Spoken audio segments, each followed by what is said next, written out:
बिस्मिल्लाहिर्रहमानिर्रहीम। अस्सलाम वालेकुम।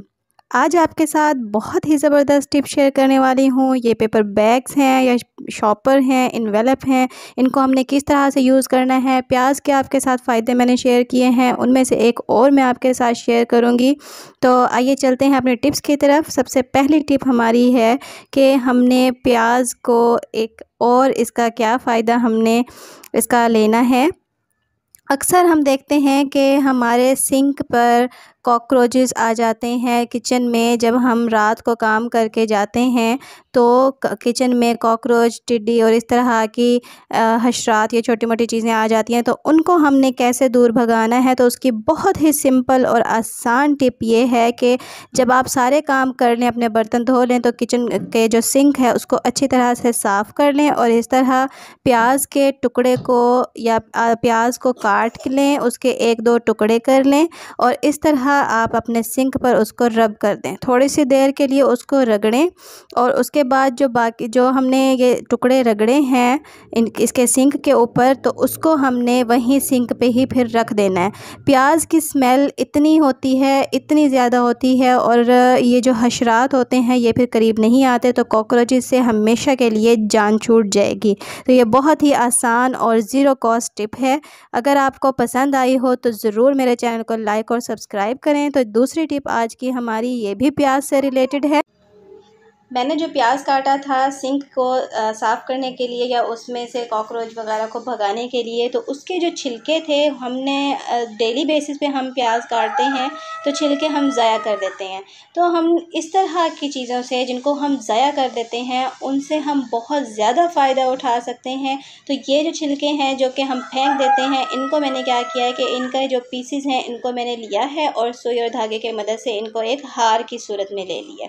ये मैं आपके सामने, ये देखें, ये मैं इसको हार की तरह इसको पिरो दूँगी धागे और सुई की मदद से और हम एक छोटा सा इसका हार बना लेंगे और फिर हम इसको कहाँ करेंगे, जहाँ आपकी छिपकली आती हैं और कॉकरोचेस वगैरह होते हैं, वहाँ पर आप इसको किसी भी साइड वाली जगह पे आप इसको लटका देंगे। तो इसकी स्मेल इतनी हार्ड होती है कि ये चीज़ें बिल्कुल भी इनके करीब नहीं आती हैं। तो जो छिपकलियाँ हैं और कॉकरोचेस वगैरह हैं वो इसकी स्मेल से दूर भाग जाएंगे और आपकी जान छूट जाएगी, जो कि एक बहुत ही बड़ा मसला है। स्पेशली किचन में ये चीज़ें बहुत ज़्यादा प्रॉब्लम क्रिएट करती हैं। तो हमें इनको भगाने के लिए सबसे ज़्यादा कारआमद टिप जो है वो यही प्याज का इस्तेमाल है, इसका सही इस्तेमाल। तो जी नेक्स्ट टिप हमारी है कि ये जो इन्वेलप होते हैं जिनमें हम अक्सर कपड़े या कोई चीज़ें लेके आते हैं, तो उनके जो ये शॉपर या इन्वेलप होते हैं उनको हम फेंक देते हैं। लेकिन अगर हम इनका सही इस्तेमाल करें तो ये बहुत ही कारआमद हैं। ये मेरे पास शिफॉन का दुपट्टा है।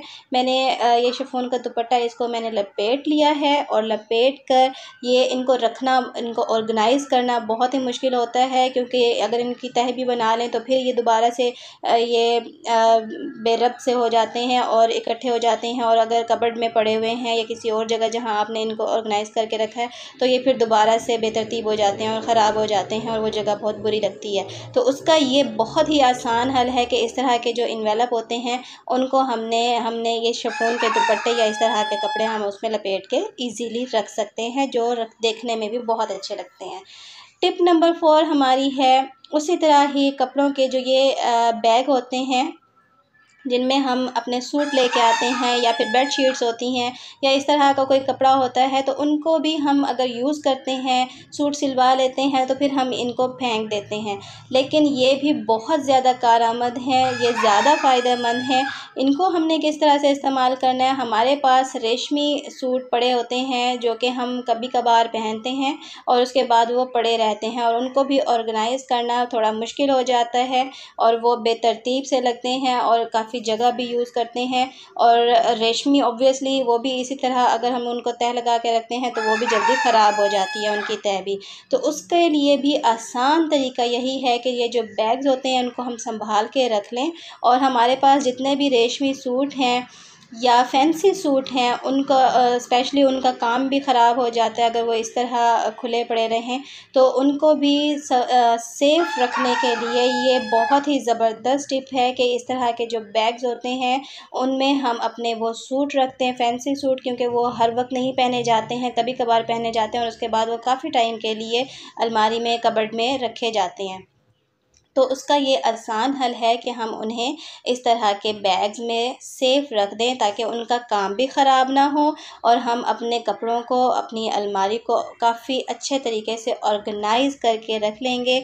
इस तरह टाइम की भी बचत होगी, हमें बार बार उस चीज़ को, उन कपड़ों को दोबारा से ऑर्गेनाइज़ नहीं करना पड़ेगा। एक ही दफ़ा जब आप इसको इस तरह सेट करके रखेंगे तो नेक्स्ट यूज़ तक वो इसी तरह ही पड़ा रहेगा। तो आज की हमारी टिप नंबर 5 जो कि इस वीडियो की सबसे इम्पोर्टेंट टिप है, वो है कि हम बग़ैर बिजली के कपड़ों को किस तरह से इस्त्री करेंगे। आजकल बिजली का बिल तो बहुत ही ज़्यादा आता है, हर कोई परेशान है इसकी वजह से। तो हमने क्या करना है, कपड़े तो हमने इस्त्री करने ही होते हैं, प्रेस करने हैं हमने कपड़े, तो हम बिजली के बग़ैर किस तरह हम कपड़े को इस्त्री करेंगे, तो वो मैं आपके साथ आज बहुत ही आसान सी, सिंपल सी टिप आपके साथ एक शेयर करूँगी। मेरे पास ये इस्त्री थी और बाय चांस मेरी इस्त्री अचानक ख़राब हो गई थी, तो मैंने सुबह अपने बेटे की यूनिफ़ॉर्म प्रेस करनी थी कि मैं अब किस तरह करूं, तो ये टिप मैंने सोचा कि आपके साथ भी शेयर कर दी जाए। सबसे पहले आप इस्त्री की जो वायर है, इसकी जो तार है, इसको आप इकट्ठा करके किसी चीज़ से बांध देंगे। मेरे पास फ़िलहाल पोनी पड़ी हुई थी तो मैंने उसके साथ इसकी तार को बांध दिया है ताकि ये नीचे ना लगे। अब हमने क्या करना है, तवे को पहले अच्छी तरह से हमने धो लेना है ताकि उसके ऊपर कोई चिकनाई या कुछ इस तरह का लगा हुआ ना हो, ताकि इसका जो इस्त्री का जो पैंदा है वो ख़राब ना हो। हमने तवे को गरम करना है फुल और उसके बाद उसके ऊपर रख देनी है इस्त्री, लेकिन ख़याल रहे कि तार बंधी हुई होनी चाहिए ताकि वो ख़राब ना हो। अगर आपके पास कोई जली हुई, कोई ख़राब इस्त्री पड़ी हुई है तो उसका इस्तेमाल ज़्यादा बेहतर है, लेकिन अगर नहीं भी है तो भी हम इसको इस तरह से यूज़ कर सकते हैं। इस तरह हम थोड़ी देर के लिए रखेंगे। इस्त्री का पैंदा बिल्कुल सीधा होना चाहिए, स्ट्रेट होना चाहिए ताकि वो जल्दी गर्म हो जाए। लेकिन मेरी इस्त्री का थोड़ा सा, बहुत ही स्लाइटली सा उसमें बेंड है, वो थोड़ा सा कर्व शेप में है, तो इसलिए थोड़ा सा ज़्यादा टाइम लगा था इसे गर्म होने में। थोड़ी सी देर मैंने इसको रखा है गर्म तवे पर तो इसका पैंदा गर्म हो गया है और इस तरह बहुत ही आसानी से कपड़ों को मैंने इस्त्री कर लिया था। इस तरह हम अपने बिल की बचत भी कर सकते हैं, बिजली की बचत भी कर सकते हैं। कम से कम बिजली इस्तेमाल होगी क्योंकि हैवी लोड वाली चीज़ों में एक तो फ्रिज आता है, एक हमारे घर की मोटर आती है और सबसे ज़्यादा ये इस्त्री भी आती है। बहुत ज़्यादा यूजेज होता है इसमें बिजली का, इलेक्ट्रिसिटी का, तो हम बिजली का कम से कम इस्तेमाल भी कर सकते हैं। स्पेशली ज़रूरी नहीं है कि अगर आपकी इस्त्री ख़राब है, हम बिजली की भी बचत करने के लिए अगर ज़्यादा बिजली इस्तेमाल नहीं करनी है या बाज़ औक़ात लोड शेडिंग है, बिजली नहीं आ रही है, तो हम ये तरीका इस्तेमाल कर सकते हैं और इस तरह अपने बिजली की बचत कर सकते हैं और अपने बिल की भी, कि कम से कम हमारा बिल आए, क्योंकि आजकल बहुत ज़्यादा बिजली का बिल आ रहा है। तो इस तरह हम छोटी छोटी एहतियात करके अपने बिल की बचत कर सकते हैं। ये मैंने इस तरह ये पूरी शर्ट इस्त्री कर ली थी। इसमें मैंने जब इसको धोया था तो बिल्कुल ये सीधी सीधी थी अच्छी तरह। जब हम कपड़े को झाड़ कर डालते हैं तो इस पर ज़्यादा सिलवटें नहीं होती हैं, इसलिए शर्ट पर इतनी ज़्यादा नहीं थी तो मैंने इस पर पानी नहीं लगाया है। अगर आपके कपड़े बहुत ज़्यादा सिलवट वाले हैं, बहुत ज़्यादा सिलवटें हैं, इकट्ठे हुए पड़े होते हैं जैसे, तो फिर उस पर आप पहले हल्का सा पानी ज़रूर लगा लीजिएगा। जब पानी लगा लेंगे और उसको एक दफ़ा झाड़ लेंगे, पानी बहुत ज़्यादा नहीं, बहुत हल्का सा जैसे स्प्रे कर लेते हैं, जब उसको झाड़ लेंगे तो काफ़ी सारी सलवटें तो उसी से कम हो जाती हैं। उसके बाद जब हम इस्त्री को गर्म करके लगाएंगे तो फिर वो बहुत ही आराम से कपड़े उससे प्रेस हो जाते हैं, इस्त्री हो जाते हैं। तो मैंने इस तरह पूरी पैंट शर्ट मैंने ये इस्त्री कर ली थी बग़ैर बिजली के, बग़ैर ज़्यादा बिजली इस्तेमाल किए। तो ये बहुत ही ज़बरदस्त सा लाइफ हैक है, ये बहुत ही ज़बरदस्त सी टिप है जो मैंने आपके साथ शेयर की है और मैंने ख़ुद भी ये एक्सपीरियंस की है। आप भी ज़रूर कीजिएगा, इस तरह हम अपने बिल की बचत भी कर सकते हैं और अपना टाइम भी सेव कर सकते हैं। तो जी नेक्स्ट टिप हमारी है टिप नंबर 6। अक्सर हम अपने बोर्ड मार्कर होते हैं या पेन होता है, उनका बच्चे अगर उठा लें तो वो इस तरह से, जैसे मेरी छोटी बेटी है तो उसने अपने पूरे हाथों पर ये कर लिया था, और इसी तरह अपनी पूरी टांगों पर भी ये सारा बोर्ड मार्कर से सारी लाइंस लगा दी थी। और थोड़ा सा ज़्यादा टाइम हो जाए अगर हम ना देखें तो वो उनको उतारना बहुत मुश्किल हो जाता है। कुछ इंक ऐसी होती हैं जो उतरना मुश्किल हो जाता है, और उनको अगर हम धोते भी हैं साबुन के साथ भी तो वो नहीं उतरती हैं। तो उसका बहुत ही आसान हल है कि हम उसको किस तरह से साफ़ करेंगे। आप टिश्यू ले लें या थोड़ा सा कॉटन का टुकड़ा ले लें, उसके ऊपर आप कोई भी अपना परफ्यूम या बॉडी स्प्रे उस पर थोड़ा सा लगा के हल्का सा रब करेंगे तो ये बहुत ही आसानी से, ये आराम से ये इसकी जो इंक है वो उतर जाती है। नेक्स्ट टिप हमारे पास है टिप नंबर 7। वो भी इसी तरह की ही है कि ball pen, specially ball pen जो होता है उसको जब उससे वो बॉडी पर या कहीं लग जाए तो उसको उतारना बहुत ज़्यादा मुश्किल हो जाता है। तो उसके लिए भी बहुत ही ज़बरदस्त ये आसान सी टिप है कि आप कोई भी बॉडी स्प्रे अपना ले लें, उसको टिश्यू पे या कॉटन पे आप उसको स्प्रे करें और बहुत ही आराम से ये देखें ये अपने आपकी स्किन से उतर जाता है, इसका निशान भी नहीं रहता। बहुत ज़बरदस्त ये टिप है।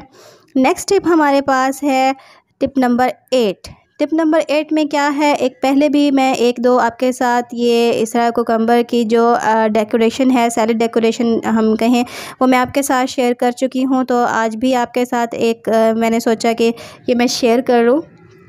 तो इस तरह से मैंने एक खीरा लिया है, उसको मैंने फ़ोर्क की मदद से थोड़ा सा प्रेस करके हल्की हल्की लाइंस लगा ली हैं, थोड़ा सा प्रेस करके लाइंस लगाई हैं। और जब हम इसको कट करेंगे बिल्कुल भी इसमें टाइम नहीं लगता, बिल्कुल भी टाइम नहीं लगता। आप 1 ही मिनट के अंदर ही नॉर्मली खाना बनाते हुए इसको जल्दी जल्दी से आप इसे बना लेंगे।